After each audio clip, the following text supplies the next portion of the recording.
And I guess one thing, which is the same for Stain Boy as it is for, the Corpse Bride, is that actually it's not just about the visuals. The sound is so important. I don't just mean the music, but like the actual sound design.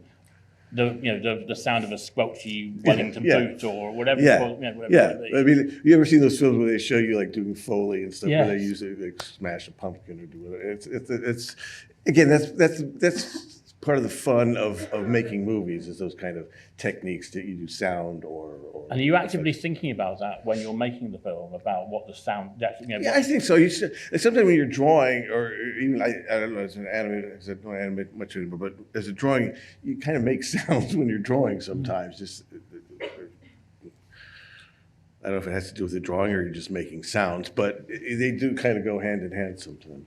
And one of the things we talked a lot about at the stop motion season we did last year was about the fact that stop motion animators and animators generally are kind of like actors in their own right, because they are, apart from the voice, which is going to a professional actor potentially, they're having to move all the limbs and how they walk and make those decisions about how is this character going to move from there to there and how are they going to do it. And you're acting it yourself, aren't you? Yeah, well, I think all animators are, though. I mean, whether you're drawing or computer or stop motion, I think you're acting out the character. I mean, I remember doing Disney, watching the animators do the drawing stuff. They have mirrors and they would actually be acting as they're drawing as well. So, but it is true, doing that and moving it, you're putting some of your own energy and your old self and soul into what's moving around. So it's also then when you see it come to life, it's quite exciting, because it's like an animate object coming to life.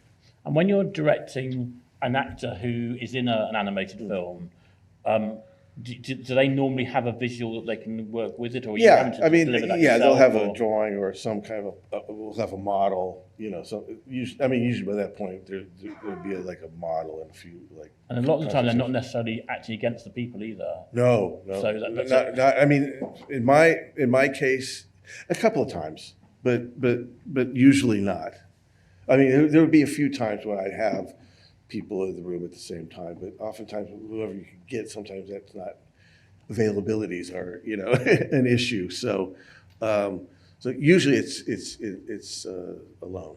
And when you were going into, say, Corpse Bride, did you have in your mind who you wanted to use for the different roles, or did you go through the normal casting process? Well, no. I mean, honestly, I felt very lucky. It's like if you just read that cast list, it's pretty incredible. So I was just very lucky. Everybody